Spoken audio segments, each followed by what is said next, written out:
I want to close this session by thanking all the speakers, and we'll open for a few questions. But I want to just compliment the IGNOU for 2 or 3 things. One, UNESCO recently called IGNOU as the largest vocational and open university in the world. So compliments. And the repositioning of IGNOU as a people's university with 6 channels of Gyan Darshan, if I understand correctly, the Gyan Vani, the very beautifully produced Open Letter, which is a magazine which IGNOU brings out, and the very interesting areas like tying up with Army, tying up with various partner institutions, which Professor Rangappa also mentioned, to improve the access to people, and even unimaginable areas, paramedics, cardiology, all kinds of new areas. I think the institute, the university is repositioning quite well, and it's serving an important national need. And I think this network which Professor Rangappa mentioned in terms of reaching out to different partner institutions and creating this knowledge network which Professor Srivatsam indicated in his opening speech is all going to lead to a new era in the higher education scenario. And now open up to 5 questions from you. Yes, first question. As all respected vice chancellors are here, I would like to ask one simple question: that how many universities are using induction and training program for new recruited teachers, especially ICT training? In the same question, I would like to add one thing: how many of your universities are giving the training for old teachers who not like to learn all these things? That I would like to know. Thank you. Has been conducting regularly. We have one special unit called Staff Training Research Institute in Distance Learning. It is an old thing, and almost all the faculty or staff, anybody coming, are put through the programs of that. Not only that, their programs, they also conduct some PG diploma and other programs in this. And whenever any other universities ask, and whenever open distance learning programs of other universities, for example, we have Vidyasagar, lots of universities use the Distance Education Council mode of this. We conduct trainings for them as far as the ODL mode is concerned. So it's a standing edifice. However, I would not say its present subject, the syllabus or mode are up to date. We are working to modernize. As and when these new systems get inducted, new mode of like web proctoring, mentoring, all these things come, new mode of contextualized SMS services are generated, we need to update all these programs. And in that, all of you can be partners also. It's a very good question. Recently, I was listening to a speech of a very simple industrialist who said that the medical representatives keep on educating the doctors. But who educates our teachers? So I think it is a very interesting question which you asked. Next question. Yeah, please. Yes. Sir, it's only my experience, not to blame anybody or anything actually. My wife wanted to do some course from the Open University, and her aspirations came to a close. Because of some running from pillar to post, myself, my wife, both together, I don't know what were the situations at that time, but she has tried her best to show, though she is only 10th class passed, she wanted to graduate herself and called to be a graduate, as I am in engineering. So she tried her best about years back, some years. I don't want to name the university, but still, I don't blame them also. It is our bad luck that my wife could not do it. But however, those irregularities have brought to the notice of the higher-ups. Sir, why my wife had to run from pillar to post, from door to door, knock all the doors.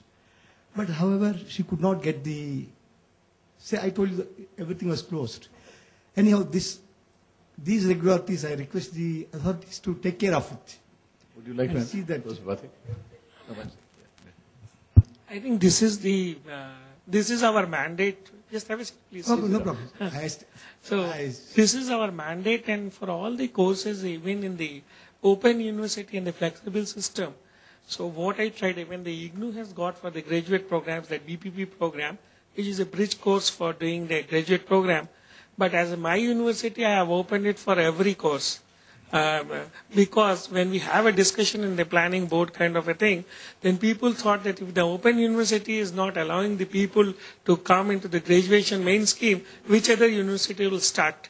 So as that kind of a thing, we have started for everybody, and we are trying to do that in our own university. The first question which he asked about the teaching kind of a thing, I just really want to answer, because my university is a small university. It has got some 40 consultants and 10 to 12 professors.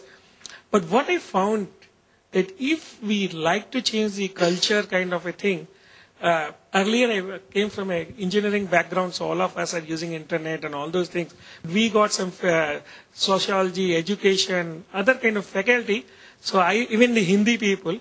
So now in my university, everybody types in Unicode kind of a thing. And all the materials, even all the discussions, they have to post on the intranet. And I think in another 2 months, they have learned a lot. That is what I'm feeling. And for that, we used to have a workshop on every Monday kind of a thing. In the evening, even I sit with all the teachers, and then we had a program kind of a thing. But then the adoption with the new generation is too much.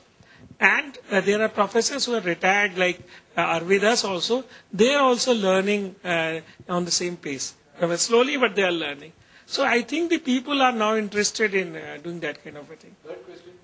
Sir, I have one more. You want to add some? Development. In fact, we have been training this development officials, elected representative, civil society organizations, and other bankers and other development functionaries in our country. So we have a challenge before us that about 40 lakh people, out of this, 30 lakhs are elected representative, which is the mandate of our Ministry of Rural Development, and about 10 lakhs are rural development officials, who is directly involved in implementation of our rural development program. So we have recently opened one distance education cell in NARD, and I am heading this cell. So I am struggling with a problem, because our institute is telling that you develop this virtual classroom, you develop some infrastructure, you develop some e-learning material. Of course, I have developed in last 1 year one small course, that is PG Diploma in Sustainable Rural Development. So we have developed only printed material, but I am looking for this conversion of this material into e-learning mode. But I am finding it really very difficult. So I'll be very grateful to all experts are there from the industry. Every day I get 10 vendors. They have been presenting, but when it comes to real presentation of this, actually this e-learning material, it is not compatible even in my own NARD infrastructure of this ICT. So I am getting lost that how this rural youth in a different part of the country, they will be using this ICT facility. So I am looking this guidance actually from expert here, that how I can establish this thing, how I can identify these vendors who can help me to develop this e-learning mode, and how we can translate these. We have 100 actually this link institute all over the country. In each state we have a state institute of rural development, and we want to actually convert our training program. They are organizing 1,000 of training program we are organizing in Hyderabad in our headquarters, and of course in 100 institutes also we are organizing another many thousands of training program. So now our planners, our ministry is thinking that we should convert actually this training program on distance mode, so that we can cover actually this considerable number of our officials and elected representatives. So I am looking for guidance actually. Thank you. Sir, the issues that you have brought up have got many facets to handle. If you have some time after this meeting, I'd like to spend 15 minutes with you and see it's not yet another consultant, yet another vendor. I'd like to discuss with you and see what could be the most optimal solution. Yes, and it is a huge target group to reach. Plus, it requires not only the digitization of your content, but also the delivery mode, as well as the cost implications, as well as the infrastructure optimization. Maybe you would like to leverage with the existing infrastructure of quite a few organizations. So we'll have to sit together and see how different components have to be put in place. So after this, 15 minutes you have, we'd like to speak. Content development thing, there's a lot of plagiarism going on.